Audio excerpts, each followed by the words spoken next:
Então, galera, nesse vídeo eu vou fazer uma coisa diferente. Eu vou fazer de conta que eu tô numa consulta e vocês são os psiquiatras me ouvindo falar.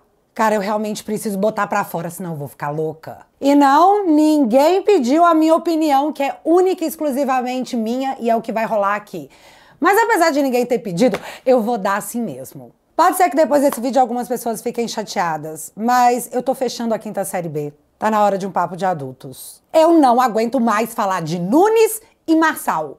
Não aguento. Só que antes de eu começar a falar de novo do Marçal e do Nunes, eu quero deixar claro que eu voto em Belo Horizonte. E o meu candidato, o único candidato, é o Bruno Engler, que eu conheço há anos, que frequenta a minha casa, que eu sei, eu não acho que fará a melhor gestão que BH já teve e que essa cidade, a minha cidade, que já errou tantas vezes, merece o direito de se endireitar e de acertar. Portanto, que fique claro, BH é Bruno Engler, por mais que uma mudança, porque nós merecemos essa oportunidade. No Rio? Ah, o Rio! Como que pode haver algum tipo de dúvida no coração das pessoas quando de um lado você tem o Paes, aquele que disse isso aqui?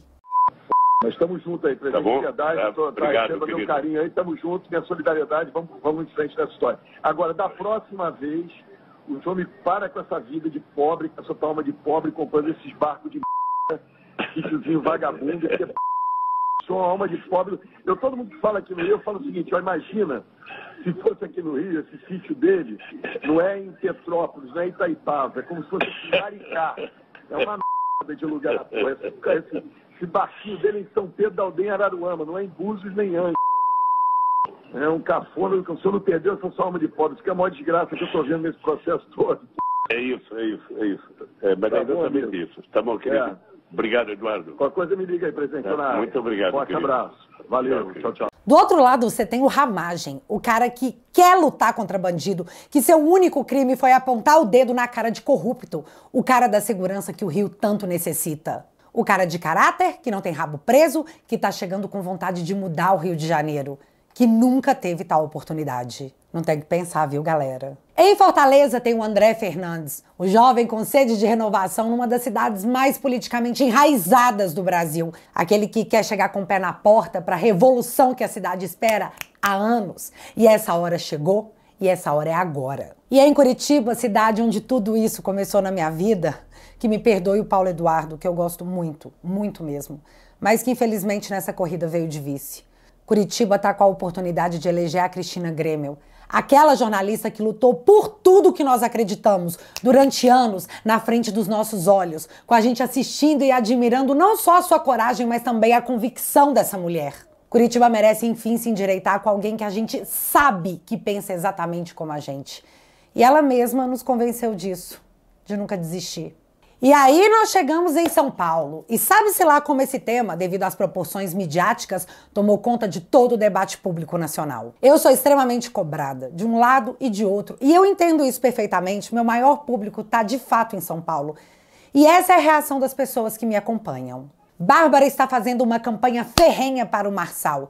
Depois não adianta se fazer de desentendida, tá ok? E esse comentário veio porque eu disse que o debate no Flow foi totalmente parcial e que o ranço do apresentador para com o Marçal era visível. Eu só comentei o óbvio, mas aí eu virei pablete. Mas pelo outro lado teve esse aqui.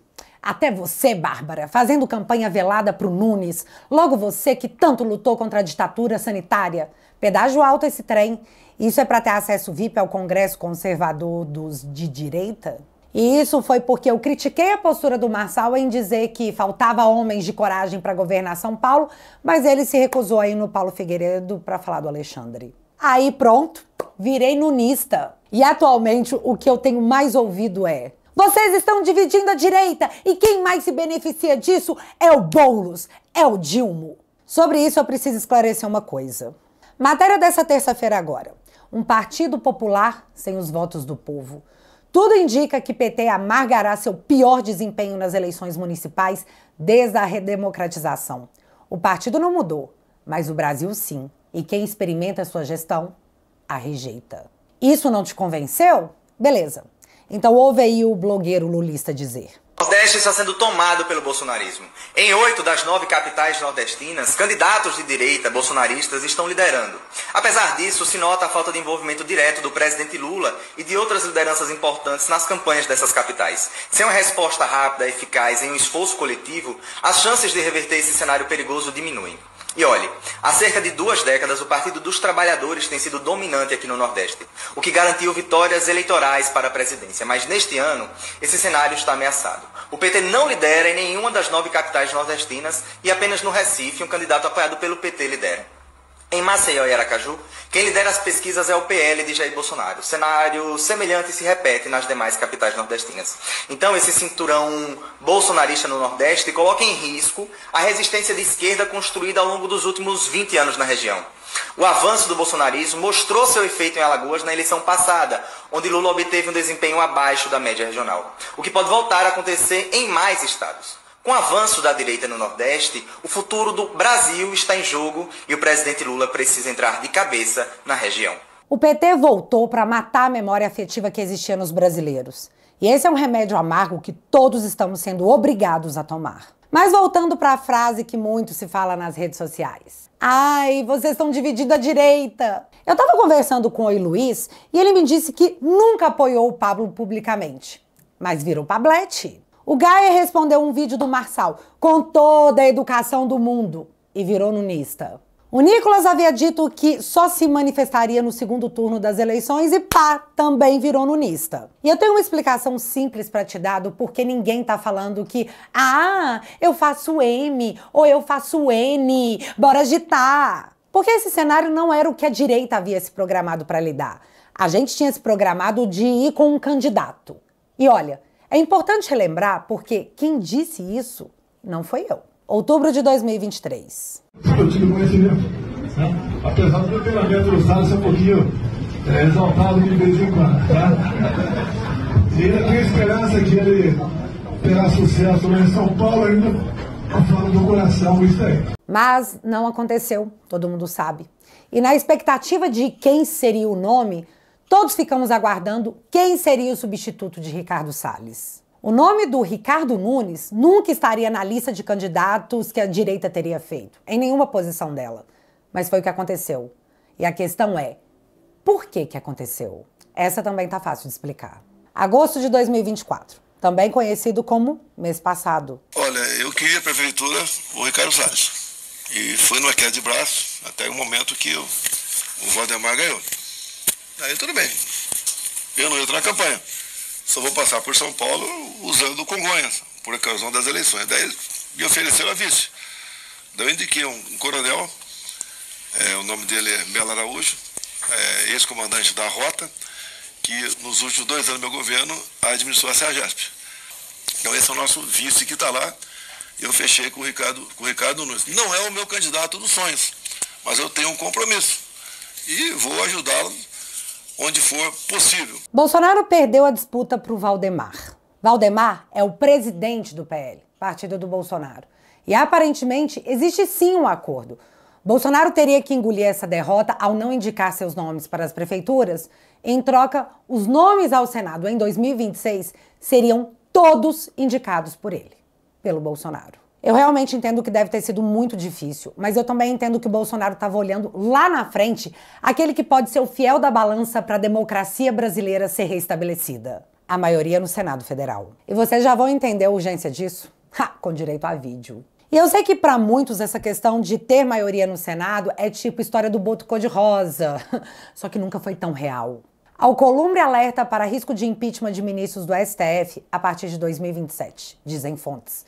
Nas contas do senador, bolsonaristas poderiam chegar a 54 vagas no Senado nas próximas eleições. E olha só o desespero da Daniela Lima com essa possível realidade. A ideia, Valdo, em alguns estados é fazer os dois. Fazer os dois. É fazer os dois, entendeu? Então você ficar com 2 representantes de um mesmo campo político dentro do Congresso Nacional, diminuindo, claro, a diversidade e dando um poder de bala. Gente, você ter 54 senadores de um campo político só, dentro, assim, seria um feito inédito e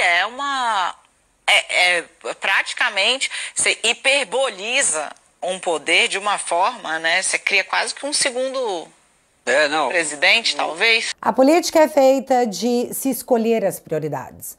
Goste você ou não, Bolsonaro teve que priorizar essa maioria. Até porque existe um ponto que não pode e não deve ser esquecido. Não sejamos juninhos. Desde o início do ano, Alexandre de Moraes proibiu que Bolsonaro e Valdemar mantivessem contato, proibiram os caras de conversar. Em ano eleitoral, o presidente do partido não pode conversar com o dono dos votos. Vocês acham que essa confusão e desgaste foi super ao acaso? Sério? Vendo que iria ter que apoiar o Nunes devido a esse acordo, ele indicou o nome do Coronel Melo, que é unânime. Toda a base bolsonarista gosta. Foi uma espécie de contenção de danos e um trunfo, já que todos sabiam que a campanha do Nunes não iria tirar o eleitor de casa para uma campanha apaixonada. E bem no meio do não chove, não molha da campanha do Nunes, chega o fator que nenhum deles estava esperando. O fator Pablo Marçal. E eu sei, tem muita gente metida a especialista, lugar que eu nunca me coloquei. Até porque tudo que eu sabia do Pablo Marçal era que ele era um coach, líder de venda de curso. Marçal chegou dizendo que, já que não teríamos Salles, ele entraria para a briga para bagunçar a coisa toda. E foi exatamente o que ele fez. Todos os candidatos foram desestabilizados. Os favoritos ficaram ameaçados pelo discurso que nem precisa ser real, só precisa convencer. Nos últimos anos, nós assistimos a mídia nos tratar como idiotas. Vimos com os nossos olhos a maior perseguição política já sofrida por um presidente. O consórcio odiava o Bolsonaro. E a mídia é o quarto poder, sim. O que ela repercute vira assunto, vira debate, vira discussão. O que ela ignora é como se não tivesse existido. Um exemplo claro é o que fizeram com Bolsonaro na questão da Amazônia e queimadas Brasil afora. O escândalo que a mídia fez foi tão dimensionado que tivemos Macron, Leonardo DiCaprio, Gisele Bündchen e até o Huck em campanha massiva, com direito ao STF exigir respostas e providências em tempo determinado. Hoje assistimos a maior onda de queimadas das últimas décadas. Mas como o governo é do Lula, a mídia aplaude a Marina dizer que a culpa disso tudo é do povo, dos senadores e das mudanças climáticas. Os artistas da Rouanet estão calados. E, bicho, isso é nojento. Então que fique claro, nós, povo que não votamos na esquerda, temos horror à mídia tradicional. E é aí que se destaca Pablo Marçal, fazendo aquilo que deixa o seu coração quentinho, com um sentimento de vingança no peito. Jornalistas sendo humilhados. Quem é que não gosta de ver aqueles cortes onde ele diz: você tá mentindo, você não sabe do que você tá falando, você é militante, você tá errado. E tudo isso vira acompanhado de uma retórica impecável. É difícil debater com ele, e isso é fato. Com propostas inovadoras, com promessas mega audaciosas, o que menos importa é se elas de fato conseguirão ser cumpridas. A galera quer ver ele batendo em jornalista, e isso ele faz. Muito.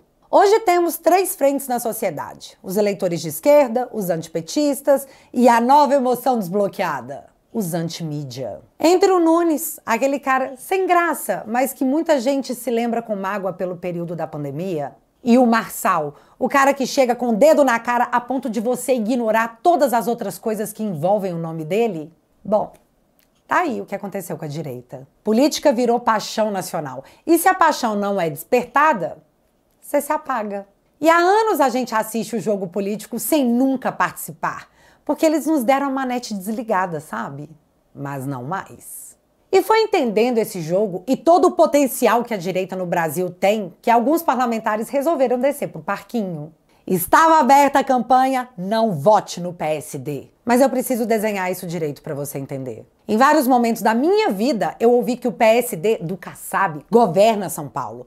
E essa força do partido, quem deu foi o povo, ao votar nos políticos do PSD. Kassab esteve ao lado da Dilma durante praticamente todo o governo dela, mas quando viu que ela ia cair, deu uma bela de uma banana e fechou com o Temer. No governo Bolsonaro, o comportamento do PSD foi esse aqui. Entra o Kassab na CPMI, que é secretário de São Paulo aqui, do governador.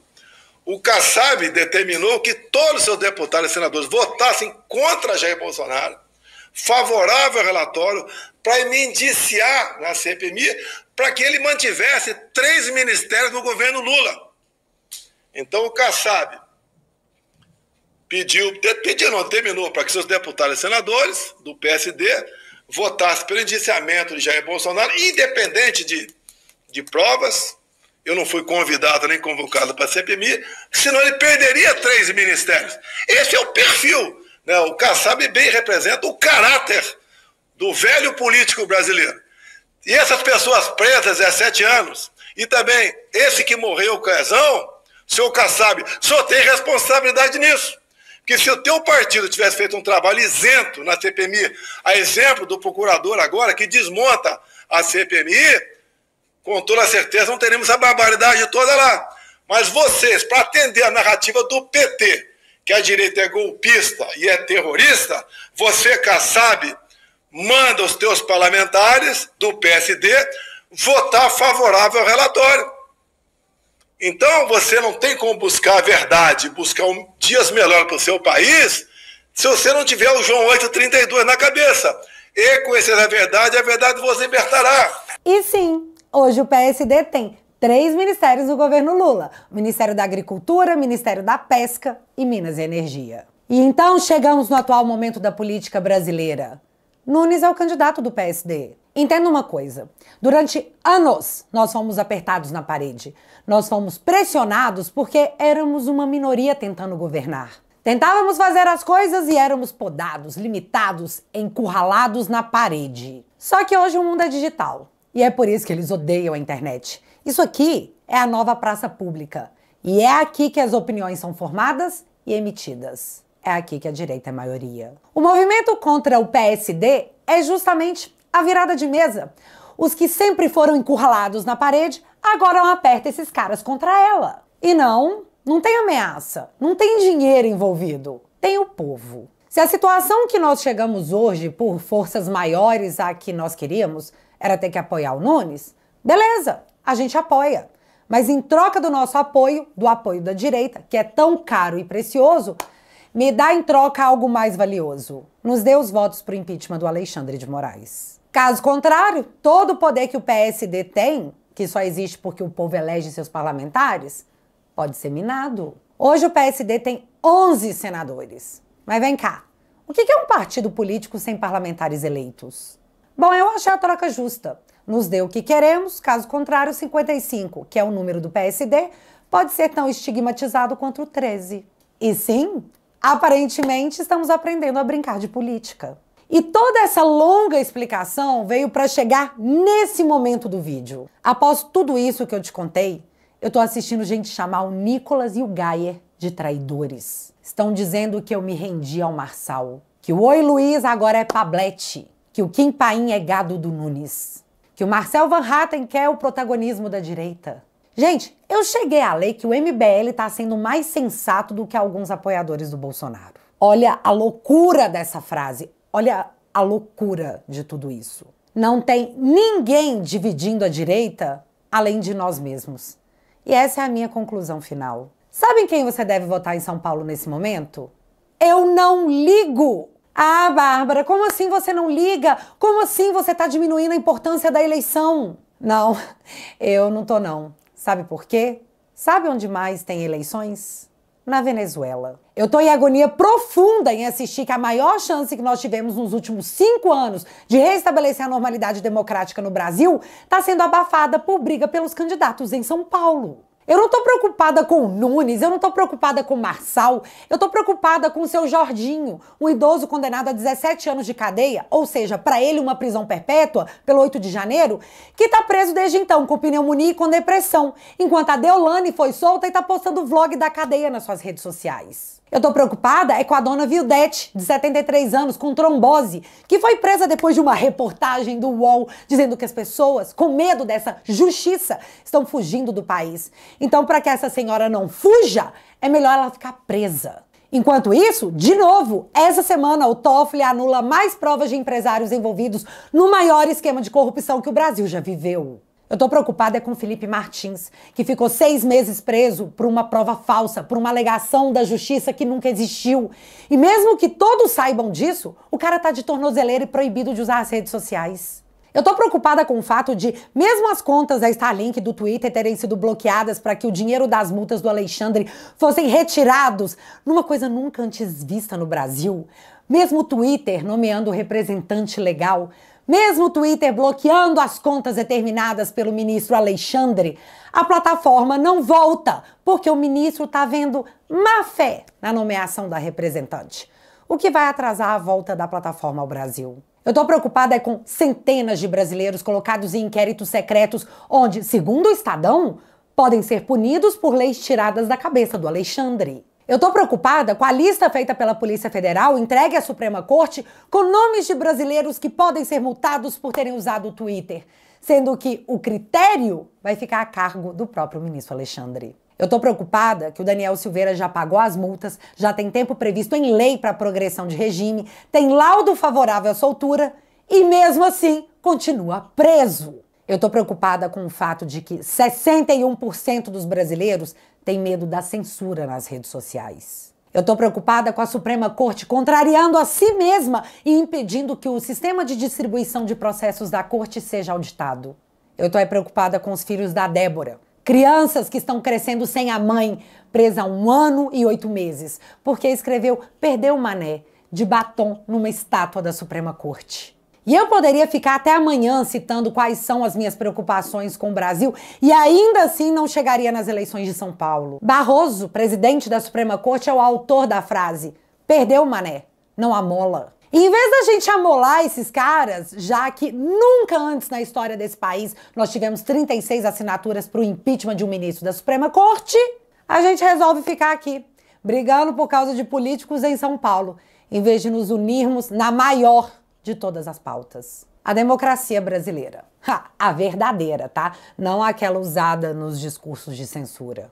E erra muito quem diz que o PT, o Lula ou o Boulos estão amando tudo isso. Eu acho que quem tá amando é o próprio ministro Alexandre. Essa semana, o senador Irajá, filho da Cátia Abreu, se pronunciou sobre a pressão que o PSD tá tomando. E sobre isso eu preciso destacar 3 pontos. Não há sequer uma votação que esteja acontecendo no plenário do Senado Federal que trate de impeachment de ministro do Supremo Tribunal Federal, qualquer que seja ele. Não tem mesmo uma votação aberta porque o Pacheco, do PSD, tá sentado em cima da análise do pedido. Então que argumento Dória, visto que quem pode abrir essa votação é o cara do seu próprio partido? Além disso, você resolveu atacar a honra e a história de líderes nacionais importantes do PSD. Talvez você não tenha aprendido valores como respeito às pessoas mais velhas e mais experientes. Respeitar os caciques partidários, tipo o Paulinho da Força, o Kassab, a Gleisi Hoffmann. Ah, senador filho da Cátia Abreu, me poupe, se poupe, nos poupe. Olha, deputado Nicolas Ferreira, se eu fosse você, eu faria uma grande reflexão. Porque depois de tantas atrapalhadas, quem poderá ser boicotado no Brasil não será eu e não será os membros do PSD, será você. Essa foi maravilhosa, porque a nossa resposta foi promover um boicote aos candidatos apoiados pelo próprio Irajá. E até a Polícia Federal, o Ministério Público e o Flávio Dino estavam sendo marcados na minha postagem de boicote. Porque é isso que o Brasil se tornou. Um ambiente de perseguição política para dissidentes das ideias do Estado. Então, gente, chega! A eleição de São Paulo não é o maior problema do Brasil e não pode ser o fator de separação no maior momento que nós vivemos. Dia 29 tem manifestação às 10 horas na Praça da Liberdade, Belo Horizonte, Casa do Pacheco. Em vez de estarmos brigando uns com os outros, deveríamos estar cobrando a presença dos senadores, que a cada eleição pedem nossos votos e depois desaparecem. Né, Romário? O poder de um partido político vem dos votos que ele recebe. Se você parar de votar nele, ele desaparece. Nada é mais importante hoje do que restabelecer o Estado de Direito brasileiro. E se você quer brigar com um coleguinha por eleições municipais, você me inclua fora dessa.